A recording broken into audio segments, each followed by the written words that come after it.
right now, looking at it from my perspective, I see Alabama, Georgia, and Oregon, barring an upset, which college football is known for that. But let's assume for a minute that those three teams are going to be the top three teams, okay? Then the question is, who's going to be that fourth team, all right? I don't think Oklahoma's going to do it. I think it's going to be Iowa or Penn State, because if Penn State runs the table, they'll be number 4. If Iowa runs the table, they'll be number 4. Yeah. If both of them lose, then I think you could see a situation where, I think Texas A&M's going to lose to Alabama. They'll drop out. If Cincinnati beats Notre Dame, they could very well be up there. If Notre Dame runs the table, they could be up there. If Notre Dame runs the table, they could be up there because, you've got Florida up there. You got Ohio State with a loss. You got Clemson with a loss. That could happen. If you have like an Iowa in Notre Dame, there would be somebody like it would be whoever's higher the current run. Right. Currently, yeah, right. No, but I think then you look at quality of opponents, and I think Notre Dame would have a higher quality of opponent there. You think they could jump them then? They might. Yeah. But my point being is that I think this year, barring any unforeseen upsets, really the battle is going to be who's going to be number 4. See, and I think Clemson. Clemson's going to say, hey, if Clemson goes 11-1. And Georgia's ranked number 2, they're going to say, hey, we lost to the number 2 team in the country, okay? If Iowa or Penn State go undefeated, they should very well be considered for that number 4 spot. So it's going to be really challenging to see who gets that 4th spot this year. And I believe we said those 2 teams play each other, right? Iowa and Penn State, did they do play each other. So that would one of them's going to negate the other. That's right. But why don't you think it would be Oklahoma? Because I'm looking at Oklahoma's schedule here. Who's going to beat them? Well, go through it then. Okay, so they're 3-0 right now, and I know that they struggled some week 1 against Tulane, right? But then they beat Western Carolina 7-6-0, which they should have. They beat Nebraska. Well, they kind of had some trouble in it, so maybe you're right. But anyways, home against West Virginia, win. At Kansas State, win. At Texas, right. I guess that could be tough. Home against TCU, it's probably a win, right? At Kansas, Coastal Carolina just beat Kansas. Win. Home against Texas Tech, they're defeated. That should be a win. At Baylor, home against Iowa State, at Oklahoma State. I know one of those teams could beat them, but my point is I don't see any game that's like, ooh, that's going to be big. 2 highly ranked teams that are going at it. Well, Oklahoma State's a rivalry game, which neither here nor there. Iowa State's ranked 12th or 14th right now. Yeah, so we don't know yet about that. My point is that Oklahoma is known for stubbing their toe. And I guess you're just saying after the first 3 weeks, they don't look like a team that's going to handle all that. They don't to me. That's right. To me, if I'm being totally honest with myself here, okay, right now through 3 weeks, I just went through a crystal ball of who I think is going to end up. We just went through their schedules. Let's look at it from the first 3 weeks. The only teams I see right now, based on the first 3 weeks, that I think are going to be real contenders are Georgia, Alabama, Penn State, Cincinnati. That's it. Iowa's not in there. After the first 3 weeks. After the first 3 weeks, the teams that they beat. That's what I'm looking at. I don't count Notre Dame because they struggled. Right. I don't count Clemson because they lost to Georgia and beat 2 patsies. Okay. Yeah. Texas A&M struggled with Colorado. Okay. And Colorado, I saw this when I was looking at it.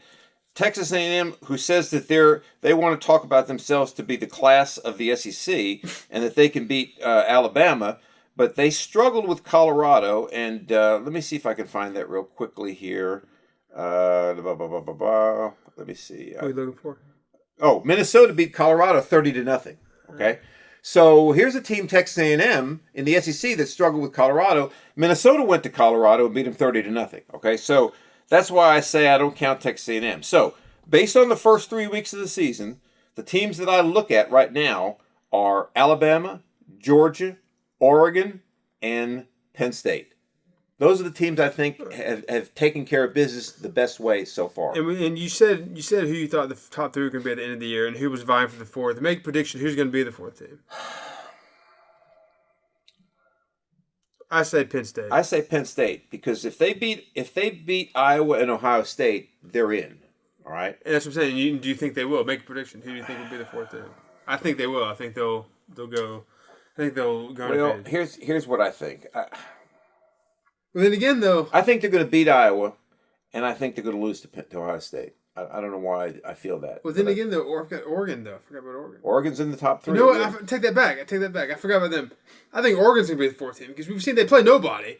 Right. And they're going And to slide, you think, a little bit to you the think fourth they'll team? slide though? I don't know. I mean, that's the whole point. I mean, we don't know. Oh wait, I'm sorry. You had them on the top 3, didn't you? Yes, I did. Okay, Yeah. I But see, you got to remember. Here's another thing. I forgot about that. When they get to when the college football playoff committee starts ranking these teams, they're looking at strength of schedule. They're looking at who they played and when they played them, and we don't know what's going to happen. For example, like Oregon beat Ohio State. I don't think this is going to happen. But let's say Ohio State loses to Penn State.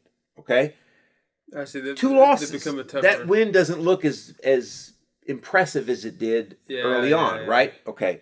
Let's say that Iowa loses a game before they play Penn State. That win may not be as impressive, right? Right now, Clemson's got to pray that Georgia stays undefeated. If they do, Clemson may have the strength of schedule that makes them a little bit better. You see what I mean? Depending on what happens, though. Depending upon what happens, that's exactly right. Yeah, it's hard to predict after 3 weeks. If Texas A&M's up there, you got to look at. They're going to start looking at. Well, they beat Colorado by 7. Minnesota, and it depends on what happens to Colorado from here on out, right? Okay. Same with Notre Dame, right? I mean, Notre Dame struggled to beat Florida State. We thought Florida State was a better team. They lost to Jacksonville State, and they just got hammered this past weekend by somebody. Okay, so Florida State does not look like a very good football team. And Notre Dame struggled to beat them. I don't think with the top 3 basically locked up in just one spot there, I don't think Notre Dame's getting in. No. I don't think they are either. I mean, but I'm just saying, I'm just trying to give you an idea of how the committee's going to look at this. So you'd say it's too early for you to pick a team. I pick Penn State. If I had to, I would pick Penn State. Yeah, okay. but it's still too early for me to make that call. Right. What about Florida? Let's say Florida decides to. Or let's say Florida beats Georgia, right? That's going to throw them back up there. Yeah, I don't think they will. I don't think they will either. But my point is, I think it's a little early to tell who's going to be that 4th team, all right? That's true. And we're looking at these schedules after 3 weeks. We're looking at, this team has to play number 8, whatever. But by the time they play, like you said, that team could be ranked number 20th. Right. They could be out of the ranking by that time. Who knows what the... listen, I think... Go ahead. When Oklahoma plays Iowa State could lose a couple more games or something. It could be... That's right. I think our discussion is valid because we're in week 3 and we're trying to make an assessment of these teams after week 3. But I think it's going to take us another 2 or 3 weeks before we can start seeing who the cream of these teams are and who's not the cream of the teams, right? Mm-hmm. Because then we'll start seeing some games that make a little bit of a difference.